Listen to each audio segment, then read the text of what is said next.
क्या कभी एक पिता ही अपनी बेटी के सबसे बड़े डर की वजह बन सकता है? क्या प्यार और कंट्रोल के बीच की ये पतली रेखा एक जिंदगी छीन सकती है? राधिका एक ऐसी लड़की जिसकी पूरी दुनिया टेनिस थी, लेकिन सवाल यह है कि उसके सबसे बड़े सपोर्टर ही उसकी सबसे बड़ी मुश्किल क्यों बन गए? हर बेटी अपने पिता की शान होती है, लेकिन जब वही शान पिता की इज्जत का बोझ बन जाए तो अंजाम क्या होता है? बाहर से सब कुछ परफेक्ट लग रहा था, सपोर्टिव पिता, चमकदार करियर और सपनों से भरी जिंदगी, लेकिन अंदर ही अंदर एक ऐसी जंग चल रही थी जिसने सब कुछ बदल दिया। राधिका सिर्फ 25 साल की थी, स्वभाव से हंसमुख, दिल से शरारती और हमेशा जिंदगी से भरी हुई, लेकिन ये उसकी पर्सनैलिटी का सिर्फ एक पहलू था। असल में बचपन से ही हाथ में टेनिस रैकेट थामने वाली राधिका यादव पेशे से एक प्रोफेशनल प्लेयर थी, और कोई आम खिलाड़ी नहीं, बल्कि हरियाणा की टॉप 5 महिला टेनिस खिलाड़ियों में उसका नाम शामिल था। इतनी टैलेंटेड, मेहनती और अनुशासित कि नवंबर 2024 तक वो ITF विमेंस डबल्स रैंकिंग में 113वें पायदान तक पहुंच चुकी थी। 57 टूर्नामेंट्स में खेल चुकी राधिका के नाम 18 गोल्ड मेडल भी दर्ज थे। देश की अगली सानिया मिर्जा बनने का सपना उसने आंखों में बसाया था, और उसकी लगन देखकर कोई भी कह देता कि यह सपना हकीकत बन सकता है। लेकिन जिंदगी के इस खेल में कभी कभी किस्मत ऐसा मोड़ ले आती है जिसकी किसी को उम्मीद तक नहीं होती। राधिका की उड़ान आसमान छूने वाली थी, लेकिन कुछ ऐसा हुआ कि उसके सपनों के साथ साथ उसकी जिंदगी भी खत्म हो गई। सवाल ये उठता है कि राधिका ने ऐसा कौन सा गुनाह किया था कि उसे इतनी दर्दनाक सजा मिली? और सबसे हैरानी की बात यह थी कि इस घटना के पीछे कोई बाहरी दुश्मन नहीं, बल्कि कोई अपना ही शामिल था। वही अपना जिसने राधिका से उसका आने वाला कल भी छीन लिया, और उसकी सांसें भी। 10 जुलाई 2025 गुरुग्राम के सेक्टर 57 स्थित सुशांत लोक में अपने परिवार के साथ रहने वाली राधिका उस सुबह बेहद खुश थी। वजह थी उसकी मां का जन्मदिन। मां की तबीयत ठीक न होने की वजह से राधिका ने सोचा कि वो किचन में खुद कुछ खास डिश बनाकर उन्हें सरप्राइज देगी। करीब 10:30 बजे नीचे ग्राउंड फ्लोर पर मौजूद राधिका के चाचा कुलदीप और उनके बेटे पीयूष को अचानक ऊपर से तेज आवाजें सुनाई दी।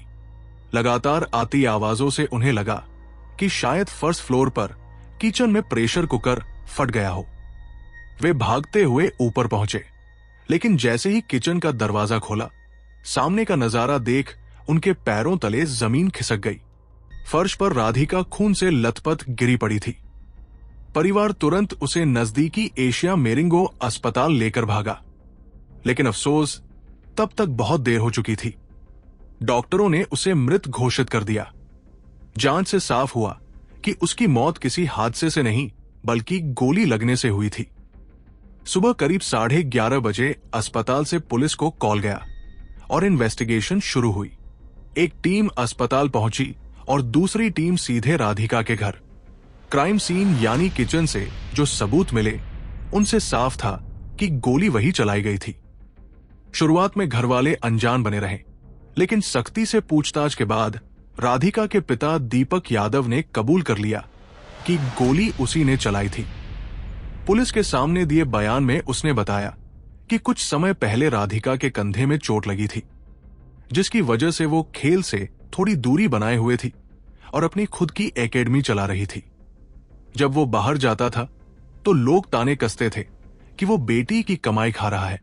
साथ ही बेटी की स्वतंत्रता को लेकर भी बातें सुनने को मिलती थी। उसने राधिका से एकेडमी बंद करने के लिए कहा, लेकिन राधिका ने मना कर दिया। इसी तनाव और दबाव में उसने गलत कदम उठाया। हालांकि पुलिस की जांच में यह वजह पूरी तरह कमजोर साबित हुई, क्योंकि गांव और आसपास पूछताछ करने पर किसी ने भी ऐसे तानों की बात स्वीकार नहीं की। यहीं से इस केस में अलग अलग थ्योरीज उठने लगी और एक नया एंगल सामने आया जब सोशल मीडिया पर लोगों ने सवाल उठाना शुरू किया कि कहीं इस हत्या के पीछे कोई और कारण तो नहीं था। पंजाब टाइगर्स नाम की एक टेनिस टीम है जिसके फाउंडर्स में बॉलीवुड एक्ट्रेस तापसी पन्नू भी शामिल है। इसी टीम का एक प्रमोशनल शूट दिल्ली में चल रहा था। शूट की क्रिएटिव टीम में इनाम नाम का एक शख्स काम कर रहा था। वहीं पर राधिका ने इनाम की ही एक टीममेट से बात की और एक्टिंग के प्रति अपना इंटरेस्ट दिखाया। उसने अपना नंबर भी शेयर किया ताकि अगर किसी प्रोजेक्ट में मौका मिले तो उसे भी कास्ट किया जा सके। ये पहली बार था जब टेनिस से बाहर किसी और फील्ड में राधिका ने खुलकर दिलचस्पी दिखाई थी। 2024 में राधिका को एक म्यूजिक वीडियो के लिए चुना गया जिसका नाम था कारवा। इस गाने में इनाम भी नजर आया, लेकिन राधिका की मौत के बाद कुछ मीडिया चैनलों ने टीआरपी के चक्कर में इस गाने को गलत ढंग से पेश किया। उन्होंने बिना सबूत के ये नैरेटिव गढ़ा कि राधिका के पिता ने म्यूजिक वीडियो और इनाम के साथ उसके रिश्तों के चलते ये कदम उठाया, जबकि असली सच इससे बिल्कुल अलग था। असल में राधिका ने ये शूट अपनी मां की मौजूदगी में किया था और फैमिली की अनुमति के बाद ही गाने में हिस्सा लिया था। वीडियो में न तो कोई आपत्तिजनक सीन था और न ही कॉस्ट्यूम को लेकर कोई दिक्कत, बल्कि शूटिंग के समय खुद राधिका ने कहा था कि उसके पिता को गाना काफी पसंद आया। इनाम और राधिका के बीच भी सिर्फ प्रोफेशनल बातचीत थी, ना कभी उनकी दोस्ती गहरी थी और ना ही कोई निजी रिश्ता।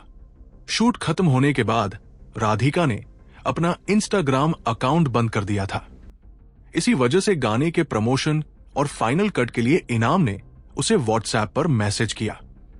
जब उसने पूछा कि कोलैब पोस्ट क्यों नहीं हुआ, तो राधिका ने कहा कि उसने कुछ कारणों से अकाउंट डीएक्टिवेट किया है और जल्द ही वापस एक्टिव होगी। इनाम के मुताबिक राधिका ने खुद कहा था कि गाना बहुत अच्छा है और वो बाद में सोशल मीडिया पर वापस आएगी।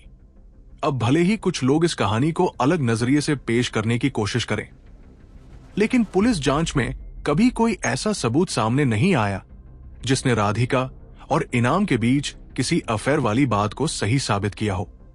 इसलिए केस फिर वही लौट आया। आखिरकार एक पिता ने ऐसा क्यों किया? दीपक यादव के बयान में 3 वजह सामने आई। लोगों के ताने कि वो बेटी की कमाई पर निर्भर है, बेटी द्वारा अकादमी बंद करने से मना करना और बेटी के चरित्र पर सवाल। कुछ सूत्रों का कहना था कि शायद राधिका का टेनिस खेलने के दौरान शॉर्ट ड्रेस पहनना आस पड़ोस के कुछ लोगों को पसंद नहीं था और वही बातें दीपक तक पहुंचती थी। लेकिन अगर यही वजह होती तो वही पिता क्यों बचपन से अपनी बेटी को टेनिस में आगे बढ़ने के लिए प्रेरित करता? असलियत ये थी कि राधिका बहुत छोटी उम्र से टेनिस खेल रही थी और दीपक खुद उसे टूर्नामेंट्स और प्रैक्टिस के लिए देश विदेश ले जाया करते थे। यहां तक कि जब राधिका को शोल्डर इंजरी हुई और डॉक्टरों ने खेलने से मना किया, तब उसने कोचिंग शुरू की। खबरों में कहा गया कि दीपक ने करोड़ों खर्च करके उसकी अकादमी शुरू करवाई थी, जबकि सच्चाई ये थी कि शुरुआत में राधिका घर के सामने वाली एक अकादमी में कोचिंग करती थी। बाद में जब बच्चों की संख्या बढ़ी तो दीपक ने गुरुग्राम सेक्टर 61 में क्रिकेट एकेडमी के पास किराए पर एक टेनिस कोर्ट लिया, जिसकी मासिक किराया 35,000 रुपए था। असल में दीपक अपनी बेटी के करियर को लेकर बेहद गंभीर थे और तमाम खर्च वही उठा रहे थे। उनका परिवार आर्थिक रूप से मजबूत भी था। ऐसे में उनका बयान कमजोर साबित हुआ। इन्वेस्टिगेशन टीम के मुताबिक यह हत्या अचानक गुस्से में नहीं बल्कि सोची समझी प्लानिंग का नतीजा थी, क्योंकि उस दिन दीपक ने अपने बेटे धीरज को दूध लाने के लिए बाहर भेज दिया था, जबकि रोज ये काम वही खुद करता था। जब पुलिस ने राधिका की मां से पूछताछ की तो उनका जवाब था कि उन्हें इस घटना की असली वजह नहीं मालूम। लेकिन यह मानना थोड़ा मुश्किल है कि इतना बड़ा हादसा हो और मां को बिल्कुल भी अंदाजा न हो। पोस्टमार्टम रिपोर्ट में एक अहम बात सामने आई। रिपोर्ट के मुताबिक राधिका को सामने से गोली लगी थी, जबकि शुरुआती बयान में दावा किया गया था कि गोली पीछे से मारी गई। पहली नजर में लग सकता है कि इससे फर्क नहीं पड़ता, लेकिन असल में फर्क बहुत मायने रखता है, क्योंकि अपराध किस तरीके से किया गया उसी से अपराधी की मानसिक स्थिति और उस वक्त का भावनात्मक हाल समझा जा सकता है। अगर गोली पीछे से मारी जाती है तो ये अक्सर दिखाता है कि घटना पहले से सोची समझी थी और अपराधी सीधे टकराव से बचना चाहता था, लेकिन सामने से गोली चलाना आमतौर पर इस बात की ओर इशारा करता है कि घटना गुस्से या अचानक आवेग में हुई। इसमें अपराधी विक्टिम का सामना करता है और यह दर्शाता है कि उस पल उसका गुस्सा और इमोशंस बहुत हावी थे। यानी इस केस में सामने से गोली चलना यह दिखाता है कि यह गुस्से और तनाव का नतीजा था। इसी वजह से एक नहीं बल्कि लगातार 4 गोलियां चली। क्रिमिनोलॉजी की भाषा में इसे ओवरकिल कहा जाता है, जहां घटना सिर्फ अपराध नहीं रह जाती, बल्कि उसमें गुस्सा और नियंत्रण की भावना बहुत गहरी होती है। घटना से 2 हफ्ते पहले घर का माहौल बदलने लगा था। राधिका ज्यादातर अपनी मां के साथ एकेडमी जाती थी और पिता से थोड़ी दूरी बना रही थी। मीडिया ने इसे सोशल मीडिया से जोड़ने की कोशिश की, लेकिन पुलिस ने साफ किया कि इसका सोशल मीडिया से कोई सीधा संबंध नहीं है। राधिका की सबसे करीबी दोस्त हिमांशिका ने भी घर के हालात पर रोशनी डाली। उनके मुताबिक राधिका को अक्सर लगता था कि घर में उसके लिए माहौल बहुत सख्त है। कई बार उसे अपनी निजी जिंदगी में ज्यादा आजादी नहीं मिलती थी। हिमांशिका ने यह भी बताया कि आसपास के लोगों की बातें और समाज का दबाव भी पिता पर असर डालते थे, जैसे राधिका का मेकअप करना, खेल के कारण छोटे कपड़े पहनना, उसकी कमाई पर ताने और करियर से जुड़ी बातें। इन सब वजहों से घर का माहौल और तनावपूर्ण हो गया था। इसी बीच राधिका ने अपने पुराने कोच अजय यादव, जो उस वक्त विदेश में थे, से मैसेज पर कहा था कि वो कुछ समय के लिए घर से बाहर रहना चाहती है। वो विदेश जाकर पढ़ाई करना चाहती थी और स्वतंत्र जीवन का अनुभव लेना चाहती थी। कोच के मुताबिक राधिका के पिता उसके खेल को लेकर उससे भी ज्यादा गंभीर थे। वो चाहते थे कि बेटी सिर्फ टेनिस पर ध्यान दे, लेकिन राधिका शायद खेल के बाहर भी अपनी दुनिया तलाशना चाहती थी। यही पिता और बेटी के बीच सोच का सबसे बड़ा टकराव बन गया। अक्सर हमारे आसपास कुछ ऐसे लोग भी होते हैं जो सामने से सलाहकार या शुभ चिंतक नजर आते हैं, लेकिन भीतर तुलना और जलन में जीते हैं, और ऐसी ही सोच कई बार रिश्तों में दरार पैदा कर देती है। बेटियां ज्यादातर अपने पिता से गहराई से जुड़ी होती है, मगर कभी कभी हालात और बाहरी दबाव रिश्ते को उलझा देते हैं। राधिका का मामला सिर्फ चुनिंदा आजादी का नहीं था। ये कहानी थी कंट्रोल और शर्तों वाली पेरेंटिंग की। बाहर से देखने पर उसे खेलने की, यात्रा करने की और खेल से जुड़ी हर गतिविधि करने की इजाजत थी, मगर सच ये था कि उसकी दुनिया एक दायरे तक ही सीमित रखी गई थी।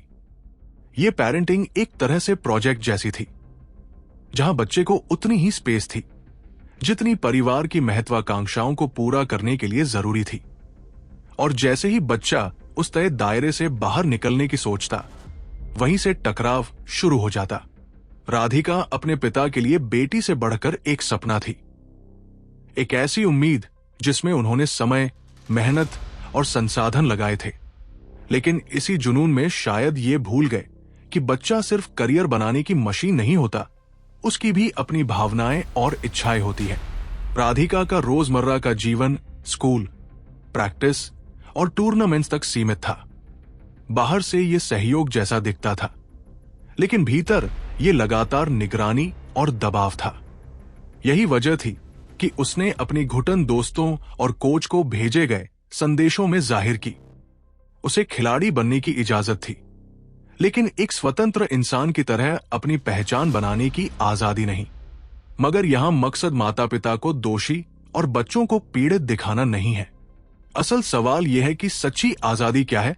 करियर चुनने की आजादी देना ही काफी नहीं, बल्कि ऐसा माहौल देना जरूरी है जहां बच्चे अपनी बातें और सपने खुलकर साझा कर सकें। राधिका का किस्सा हमें यही सिखाता है कि असली आजादी सिर्फ करियर बनाने की छूट नहीं, बल्कि एक ऐसा माहौल है जहां बच्चे अपनी बात, अपने सपने और अपनी उलझनें खुलकर रख सके, जहां विश्वास हो, बातचीत हो और समझ हो। क्योंकि हर बच्चा सिर्फ एक प्रोजेक्ट नहीं होता, वो अपनी अलग पहचान और भावनाओं वाला इंसान होता है। और शायद यही सबसे बड़ी सीख है। रिश्तों में कंट्रोल नहीं, संवाद जरूरी है, वरना हालात ऐसे मोड़ ले सकते हैं जहां रिश्ते ही सबसे बड़ी कीमत चुका दें। ये कहानी एक आईना है और सवाल ये है कि जब अगली बार हम अपने बच्चों या अपने माता पिता से मिलेंगे तो क्या हम उन्हें कंट्रोल करेंगे या समझने की कोशिश करेंगे।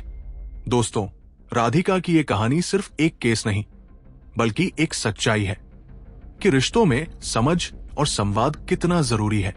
अगर आपको लगता है कि ऐसे किस्सों से हमें सीख मिल सकती है तो इस वीडियो को ज्यादा से ज्यादा लोगों तक शेयर कीजिए। और अगर आप ऐसे ही अनकहे, अनसुने और सच्चे क्राइम स्टोरीज जानना चाहते हैं तो डॉक्यूमेंट्री को सब्सक्राइब करना मत भूलिए। आपकी एक क्लिक हमें आगे और गहरी कहानियां लाने की हिम्मत देती है। मिलते हैं अगले केस में एक नई कहानी के साथ।